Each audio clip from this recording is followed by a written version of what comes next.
Just a thought, Jack.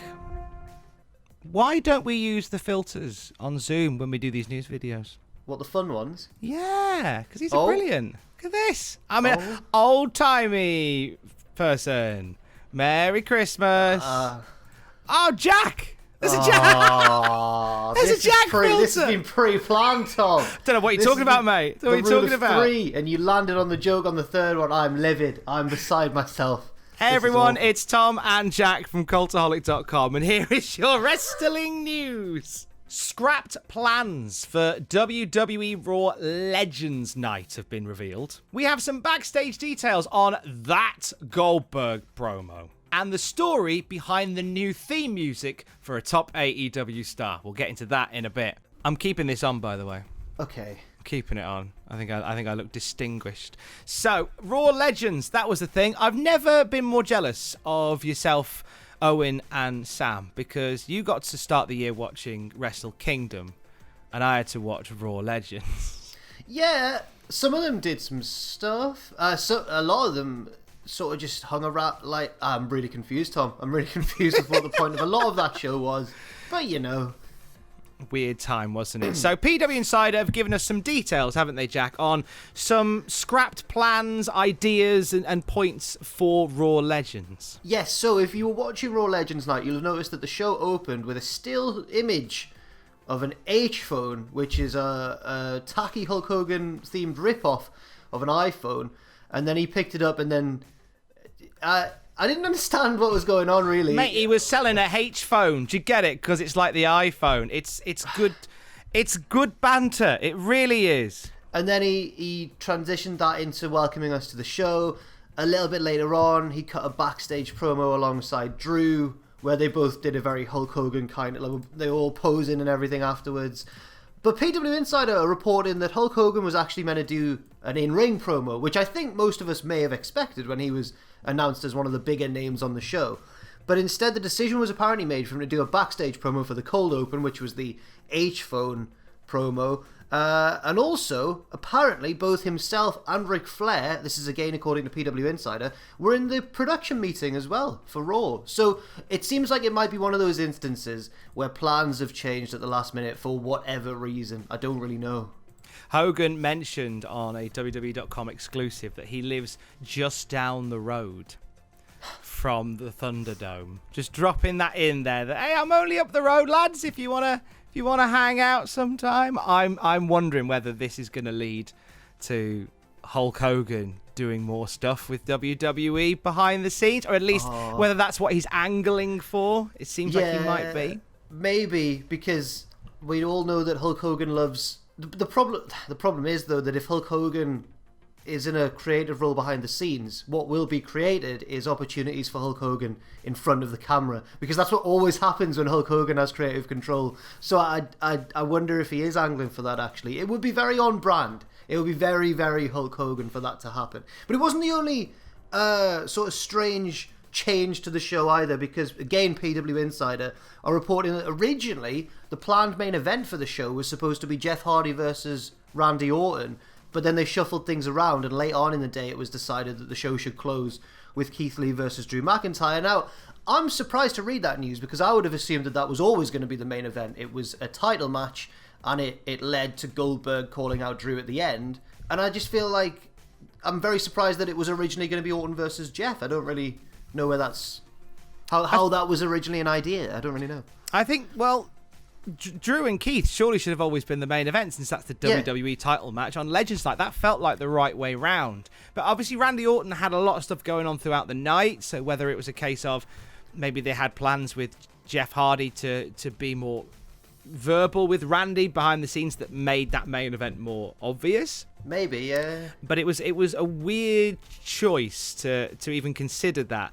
Almost as weird as what Goldberg said at the end of the show, which left us all scratching our heads. So this news story, was a bit of a relief for me to hear, because I thought I'd entered the Twilight Zone. I had no idea what was going on.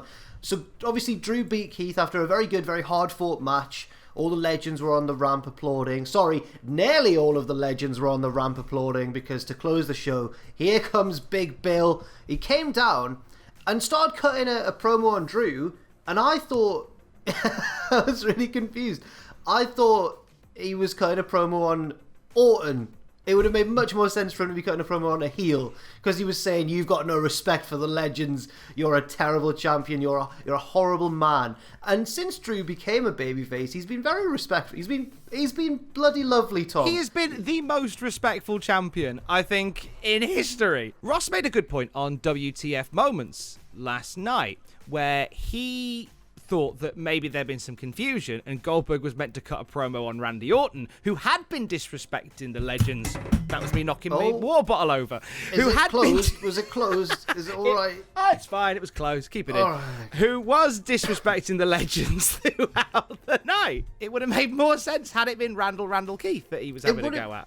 It would have made way more sense. PW Insider is saying that apparently Drew was actually supposed to cut a promo about the legends, and then Goldberg's response would be his promo, which would have made it all make more sense in context. I don't know what Drew's promo exactly would have been, because I can't imagine Drew cutting a disrespectful promo on the legends. Maybe he was just going to proclaim himself to be like such a great champion, and then Goldberg would be like, "You're not that great. Look at all that." I don't really know, but yeah. But it says something for how like the issues with one not properly timing a 3-hour wrestling show. Well, yes. And two, the argument about scripting promos.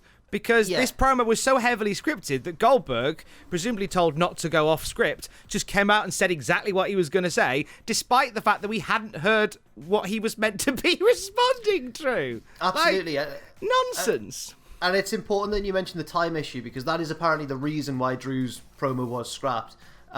Because they were running out of time. And if you watch that show, it's very obvious they were running out of time, because Drew and Goldberg are still talking to each other when the signature pops up, and I started getting really anxious. I was like, no, finish the promo. And then Goldberg shoved him over. Drew called him his dad. Goldberg shoved him over. And we sort of went off with a bit of a semblance of a conclusion, but what a night it was. Messy night. There was also a botch on the night that, very much like the Goldberg promo, confused a lot of people. It was during the Charlotte and Asuka match against Peyton Royce and Lacey Evans, where Ric Flair trips Charlotte as she's bouncing off the ropes, leading everyone to believe, is that Rick just like snidely turning on his daughter? Like, it was like, I couldn't fathom ungraded why that happened. But there is some story behind that, isn't there, Jack? Don't worry, it's really confusing. So, Brian Alvarez, I believe, on the Wrestling Observer Radio, said that the planned story that I think they were trying to tell was that Rick was trying to trip Peyton, but got confused and tripped Charlotte instead because he was distracted by Lacey Evans flirting with him. Now, I suppose that sort of was conveyed, but at the same time, that's quite...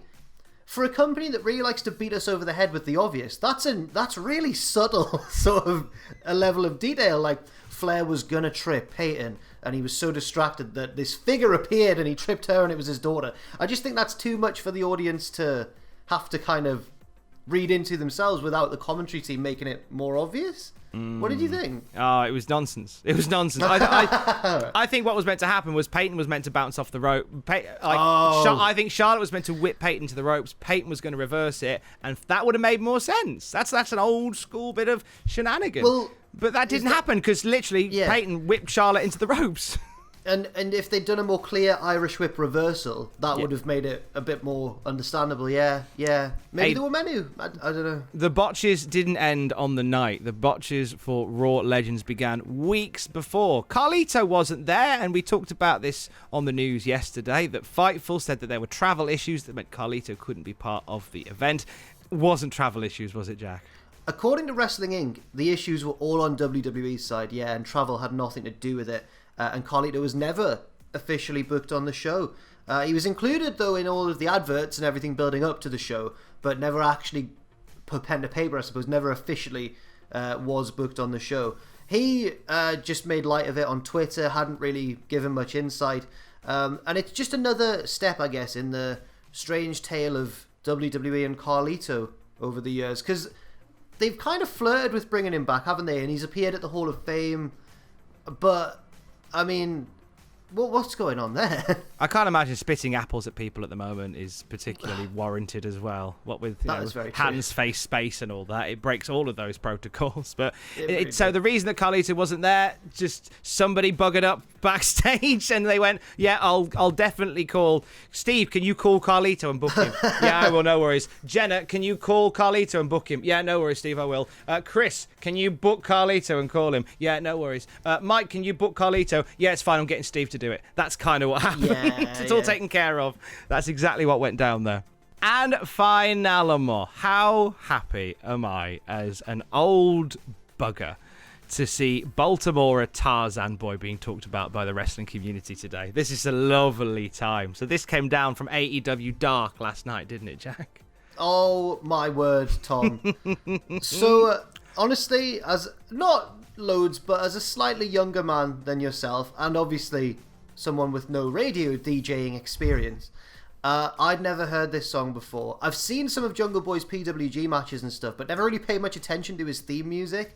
But it turns out that Tony Khan has purchased the rights for Jungle Boy's indie theme, as you mentioned, Tarzan Boy by Baltimore, as a Christmas present, which is lovely, and also only the sort of Christmas present that a very rich person can purchase for you. And then he debuted it on Dark, and I believe legitimately took Taz by surprise on commentary because he was delighted. He was, you hear it? We got a Taz so remix happy. of the song. He was singing along with it. I'm scared to do the melody because of YouTube and everything. Check it out, guys. It's really, really. I'd never heard it, and I can't get it out of my head all day. It's so good. I remember years ago when I used to do a breakfast radio show in Wolverhampton. Oh. And my boss is a guy called Dickie Dodd, and he's a bit of a legend in the West Midlands. And he was a lovely guy. He gave me one of my first breaks in radio, and I owe a lot to him for that.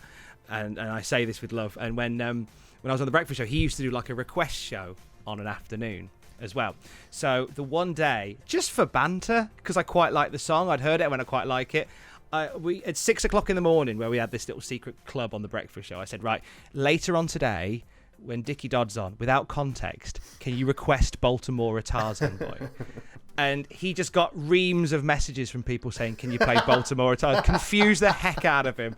And it's one of my favourite things I did in radio back then. And Dickie, I love you to death. Thank you very much for everything. But at the same time, if you could tweet Dickie Dodd today, at Dickie Dodd, DICKYDODD, at Dickie Dodd, ask him to play Tarzan Boy by Baltimore. He'll get it, and it will either make his day or he'll block me on Twitter.